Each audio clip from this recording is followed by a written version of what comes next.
యుద్ధం ఆగదు, లేదా యుద్ధ భూమిలో ఎవరో ఒకరు పూర్తిగా ఓడిపోతే యుద్ధం అవుతుంది. రెండే పరిస్థితులు. సో యుద్ధం ఆగాలంటే యుద్ధం జరుగుతున్న రెండు దేశాల్లో ఒక దేశం చేతులు ఎత్తేయాలి, లేదా అందరికీ ఆమోదయోగ్యమైన పరిష్కారం కావాలి. కానీ ఇప్పటి వరకు ట్రంప్ అనుసరిస్తున్న వైఖరి ఏంటంటే అతనికి యుద్ధం ఆగడం కన్నా కూడా ఆయనకు రెండు ప్రాధాన్యతలు ఉన్నాయి. ఒకటి హెడ్లైన్ గ్రాబింగ్ అంటారు, అంటే వరల్డ్ న్యూస్లో డామినేట్ చేయాలి. తన ప్రజల దృష్టిలో తాను ఒక గొప్ప శాంతిదూతగా, యుద్ధాలు ఆపటానికి ఒక అద్భుత ప్రయత్నాలు చేస్తున్న నాయకుడిగా తన ఓటర్లకు, ప్రపంచ ప్రజలకు కనిపించాలి. ఈ హెడ్లైన్ అంటే అథారిటేరియన్ లీడర్స్లో చాలామందికి, సోకాల్ స్ట్రాంగ్ లీడర్స్లో చాలామందికి ఉండే లక్షణం ఏంటంటే వారి ప్రతిదాన్ని తమ వ్యక్తిగత పర్సనాలిటీ దృక్కోణం నుంచే చూస్తారు. సో అందువల్ల తమ ఇమేజ్కు అనుగుణంగానే ఫారిన్ పాలసీని డిజైన్ చేస్తుంటారు. సో ఫారిన్ పాలసీ ఒక దేశ ప్రయోజనాలు అనే యాంగిల్ నుంచి డిజైన్ చేయకుండా తన ఇమేజ్ అనే యాంగిల్ నుంచి డిజైన్ చేస్తుంటారు. ఈ స్ట్రాంగ్ లీడర్స్గా చెప్పబడే నాయకులందరికీ ఉండేటువంటి ఒక సైకలాజికల్ ట్రేట్ అది. సో ట్రంప్ కూడా ఉన్నటువంటి సైకలాజికల్ ట్రేట్ ఏంటంటే హెడ్లైన్ గ్రాబింగ్, రోజు వార్తల్లో ఉండాలి, సంచలనమైన వార్తల్లో ఉండాలి. ఇది ఆయనకున్న మొదటి కోరిక. అందుకే అలాస్కాలో ఒకరోజు మీటింగ్ పెడతాడు, పుటిన్తో కలుస్తాడు, మళ్ళీ రోజు మాస్కోకు పైన కూడా అటాక్ చేయగల ఆయుధాలు ఇస్తే అని ఒకరోజు అంటాడు. సో ఇలా మీరు గమనిస్తే ట్రంప్ అధికారంలోకి వచ్చిన ఇప్పటి నుంచి ఎన్ని రకాలైనటువంటి హెడ్లైన్స్ పేజ్ 1లో వచ్చాయో మనకు చూస్తే అర్థమవుతుంది. అవి పరస్పర విరుద్ధమైనవి కూడా వస్తాయి. ఒకసారి అంటాడు, నీకు ఆయుధాలు ఇస్తాను జెలెన్స్కీ, నీవు రష్యాను మాస్కోని అటాక్ చేయగలవా అంటాడు. మళ్ళీ వెంటనే నోబెల్ బహుమతి రావాలి, నేను ఎలిజిబుల్, రష్యా ఉక్రెయిన్ వారిని ఆపుతున్నా అంటాడు. ఒకసారి పుటిన్ నాతో తప్ప ఇంకెవరితో మాట్లాడాడు అంటాడు.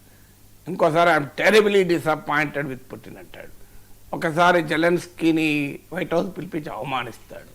మరోసారి జెలెన్స్కీని యూరోపియన్ లీడర్లు అందరినీ పిలిపించి మళ్ళీ కంప్లీట్లీ డిఫరెంట్ పోస్టరింగ్ ఇస్తాడు.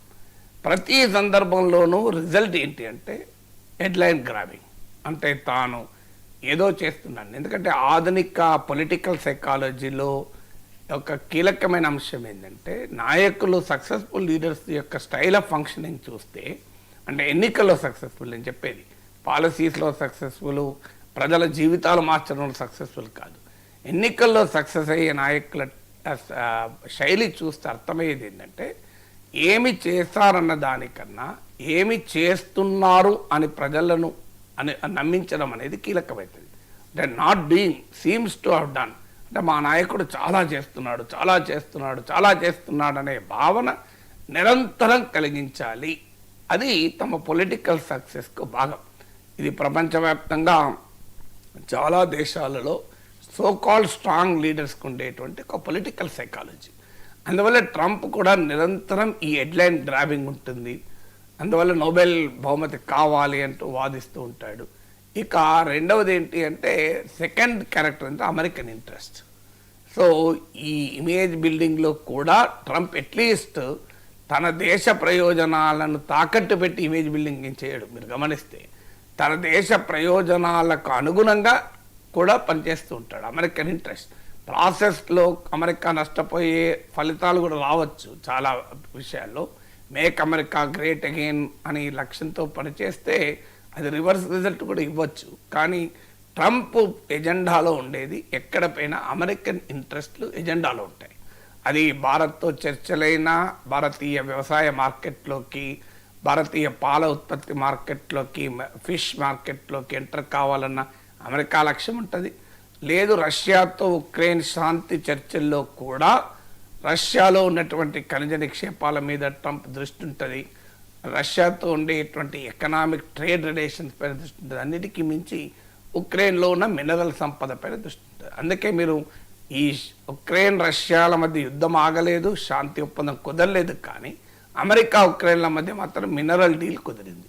ఈ ప్రాసెస్లో ఇప్పుడు రష్యా బూచి చూపెట్టి యూరప్ను బెదిరించి అదిరించి నేను నాటోకు సహకరించను, నాటో నుంచి వెళ్ళిపోతాను, మీ రక్షణ మీరే పెట్టుకోండి అని యూరోపియన్ డిఫెన్స్ ఎక్స్పెండిచర్ను గణనీయంగా పెంచాడు ట్రంప్. సో ఈ రకంగా అమెరికా పైన ఆ భారం తగ్గించుకున్నాడు. సో చాలా క్లియర్గా యుద్ధం ఆగలేదు, కానీ అమెరికన్ ఇంట్రెస్ట్లు అయితే సర్వ్ అవుతున్నాయి.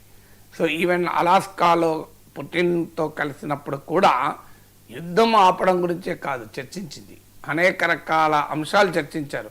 అమెరికన్ కంపెనీలు రష్యాలో వ్యాపారం చేసుకోవటానికి, రష్యా నుంచి అమెరికా ఏమి కొనాలి, ఐస్ బ్రేకర్లు కొనడం, అమెరికా నుంచి రష్యా ఏమి కొనాలి, ఎక్విప్మెంట్ కొనడము, వీటన్నీ చర్చించుకున్నారు. పుతిన్ పై చెప్పిందేమో అలాస్కాలో ఉక్రెయిన్ పీస్ కొరకు చర్చిస్తున్నామన్నారు. ఉక్రెయిన్ పీస్తో పాటు అమెరికా రష్యాల మధ్య ఎకనామిక్ కోఆపరేషన్ పెంచుకోవడంపై చర్చించారు.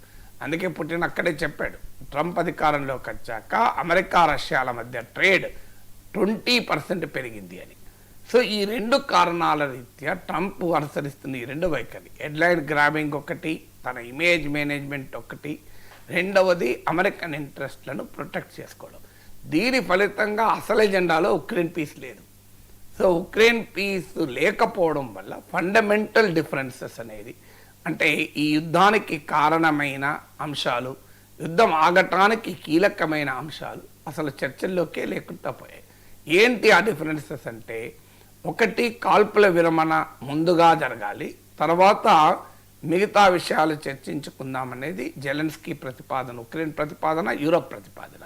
అమెరికా కూడా గతంలో ఈ ప్రతిపాదనను అంగీకరించింది. కానీ రష్యా చెప్పేది కాల్పుల విరమణ కాదు, శాశ్వతమైన శాంతి ఒప్పందం కుదరాలి, పర్మనెంట్ రెజల్యూషన్ టు వార్ ఉండాలి తప్ప ఈ కాల్పుల విరమణ కాదు అన్నారు. ఇప్పుడు ట్రంప్ కూడా రష్యా మాటే మాట్లాడుతున్నాడు, నో సీజ్ఫైర్ కాదు, పర్మనెంట్ పీస్ అగ్రిమెంట్ అని. సో ఆ పర్మనెంట్ పీస్ అగ్రిమెంట్ గురించి చర్చలు మొదలైన తర్వాత పుటిన్ ఏమంటున్నాడు, fundamental issues that led to the war, మేము యుద్ధానికి వెళ్ళటానికి కారణమైన మౌలికమైన ప్రాథమికమైన అంశాల పరిష్కారం జరగాలి అంటున్నాడు. ఆ మౌలికమైన ప్రాథమికమైన అంశం ఏంటి అంటే నాటో విస్తరణ. మీకు ఆ రోజుల్లో, అంటే సోవియట్ అంతర్ధానం అవుతున్న రోజుల్లో అమెరికన్ ఫారిన్ మినిస్టర్ ఇచ్చిన అష్యూరెన్స్ ఏంటంటే, మేము రష్యా వైపుగా ఈస్టర్న్ యూరప్ వైపుగా నాటో ఎక్స్పాండ్ కాదు అని. కానీ ఎక్స్పాండ్ అవుతూ వచ్చింది. ఆఖరికి రెడ్ లైన్ ఎక్కడ అయిందంటే ఉక్రెయిన్ దగ్గర. సో పుటిన్ ఇటీవల అలాస్కాలో కూడా చెప్పాను, నేను అప్పటి ప్రెసిడెంట్ బైడెన్ కూడా చెప్పాను, బిగ్ మిస్టేక్ చేస్తున్నారు, దీని సీరియస్ కాన్సిక్వెన్స్ ఉంటాయంటే బైడెన్ వినలేదు. ట్రంపే అమెరికా ప్రెసిడెంట్గా ఉంటే యుద్ధమే జరిగేది కాదు అని పుటిన్ అన్నాడు. సో అందువల్ల ఆ రష్యా హెచ్చరికల్ని అమెరికా, యూరప్ ఖాతరు చేయలే, ఎందుకంటే వారు తక్కువ అంచనా వేశారు. ఒకవేళ రష్యా ఉక్రెయిన్ పైన యుద్ధం చేయదు, చేసినా మనం ఆంక్షలు విధించి రష్యాను ఏకాకి చేసి ఓడించవచ్చు, పుతిన్ ఐసోలేట్ అవుతాడు ఇంటర్నేషనల్గా, దేశంలో ఆయన పైన తిరుగుబాటు వస్తుంది, రష్యన్ ఎకానమీ కొలాప్స్ అవుతుంది అని ఇలాంటి అంచనాలతో అమెరికా వినలే బైడెన్ నాయకత్వంలో. దాని ఫలితం ఇవాళ అనుభవిస్తున్నారు, యుద్ధము ప్రతిష్టంభనలో పడిపోయింది. సో అందువల్ల ట్రంప్ రష్యా అనేది ఏంటంటే, నాటో మా పొలిమేరల దాకా వస్తే అది మా భద్రతకే ప్రమాదము, అందువల్ల మాకు అష్యూరెన్స్ కావాలి, నాటో ఉక్రెయిన్ దాకా రాదు అని, ఉక్రెయిన్ డీమిలిటరైజ్ కావాలి అంటే రష్యాకు ఉక్రెయిన్ ఏ రకంగానూ థ్రెట్ ఉండద్దు అని. అంటే ఉక్రెయిన్ థ్రెట్ అంటే ఉక్రెయిన్ కాదు, ఉక్రెయిన్ వెనకాలన్న వెస్టర్న్ అలయన్స్ నుంచి మాకు థ్రెట్ ఉండకూడదు. అది కావాలి అంటే ఉక్రెయిన్ బఫర్ జోన్గా ఉండాలి, ఉక్రెయిన్ డీమిలిటరైజ్ కావాలి, ఉక్రెయిన్ అనేది నాటోలో చేరకూడదు అని. ఇది రష్యా డిమాండ్.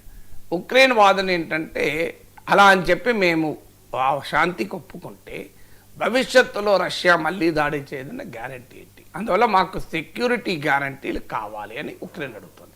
ఆ సెక్యూరిటీ గ్యారంటీలు ఇవ్వడానికి అమెరికా సిద్ధపడలేదు. ఈ మధ్య కాస్త అంగీకరించి సహకరిస్తామన్నారు. యూరోప్ ప్రధానంగా భద్రతా బాధ్యతను తీసుకోవాలని, కానీ యూరోప్లో కూడా ఆ విషయంలో డివిజన్ ఉంది. అంటే అమెరికాకు యూరోప్కు డివిజన్ ఉంది, సెక్యూరిటీ గ్యారంటీలు ఎలా ఉండాలి అని. యూరోప్లోనే వివిధ దేశాల మధ్య డివిజన్ ఉంది. కొన్ని దేశాలేమో మేము బలగాలకు కూడా పంపిస్తాం అంటున్నారు, కొన్ని దేశాలు అంగీకరించడం లేదు. తాజాగా కెనడా కూడా మేము ప్రత్యక్షంగా బలగాలు పంపుతామన్నారు. కానీ రష్యా మాత్రం మీరు ఎవరు సెక్యూరిటీ గ్యారంటీ ఏది ఇచ్చినా అది మళ్ళీ రష్యా సెక్యూరిటీకి ప్రమాదం అనే స్థాయిలో మీ సెక్యూరిటీ గ్యారంటీలు ఉండకూడదు అని రష్యా కండిషన్ పెడుతుంది. అందువల్ల ఆ సెక్యూరిటీ గ్యారంటీలకు కూడా తెలియడం లేదు. అందువల్ల ఇలా మౌలికమైన అంశాలపైనే భిన్నాభిప్రాయం ఉంది. ఇంకో ముఖ్యమైన అంశం ఏంటంటే ఆల్రెడీ ఈ వార్ 3 ఏళ్ళుగా నడుస్తుంది. ఈ వార్లో రష్యా క్లియర్గా బ్యాటిల్ ఫీల్డ్ అడ్వాంటేజ్ పొందింది. 20% ఆఫ్ ల్యాండ్ డొనెస్క్, లుహాన్స్క్, డాంబాస్ ఈ ప్రాంతంలో రష్యా ఆక్రమించుకునింది. దాన్ని క్రిమియా అంతకుముందే 2014లో ఆక్రమించింది. సో ఈ భూభాగాలు ఖాళీ చేసి మా భూభాగాలు మాకు ఇచ్చేయాలన్నది ఉక్రెయిన్ వాదన. కానీ అందుకు రష్యా అంగీకరించడం లేదు. ఎందుకంటే రష్యా ఆ ప్రాంతాలలో రష్యన్ స్పీకింగ్ పాపులేషన్ ఎక్కువగా ఉంటారు, రష్యన్ కల్చర్ ఉంటుంది, మేము వాటిపైన వదులుకునే ప్రసక్తే లేదు అని. ఎందుకంటే ఆల్రెడీ యుద్ధంలో ఆధిక్యత సాధించారు. ఇంటర్నేషనల్గా కూడా జియో స్ట్రాటజిక్ అడ్వాంటేజ్ రష్యాకు ఉంది. ఎందుకంటే ట్రంప్ కూడా పూర్తి స్థాయిలో ఉక్రెయిన్కు మద్దతు ఇవ్వడం లేదు కనుక. సో గతంలో బైడెన్ లాగా. అందువల్ల రష్యా ఆ భూభాగాలు ఖాళీ చేస్తానికి రెడీగా లేదు. ఆ భూభాగాలు ఖాళీ చేయకుండా జెప్రోసియా ప్రాంతంలో కొంత ఎక్స్చేంజ్ కొరకు సిద్ధపడుతున్నాడు. ట్రంప్ కూడా రష్యా స్టాండ్ అనేది సమర్థిస్తూ ల్యాండ్ ఫర్ పీస్ అంటున్నాడు. అంటే మీరు భూభాగాలు వదులుకోండి, లేకపోతే యుద్ధంలో ఇంకా నష్టపోతారు. ఈ యాక్సెప్ట్ ద రియాలిటీ అనేది ట్రంప్ వాదన. అందుకే ఇక యుద్ధం ఆగుతుందా లేదా అన్నది ఉక్రెయిన్ ప్రెసిడెంట్ జెలెన్స్కీ చేతుల్లో ఉంది అని కూడా ట్రంప్ వ్యాఖ్యానించాడు. సో దీనికి యూరప్ ఉక్రెయిన్లోమో లేదు రష్యా ఆక్రమించుకున్న భూభాగాలను ఇచ్చివేయాలని, అమెరికానోమో ఇది రియాలిటీ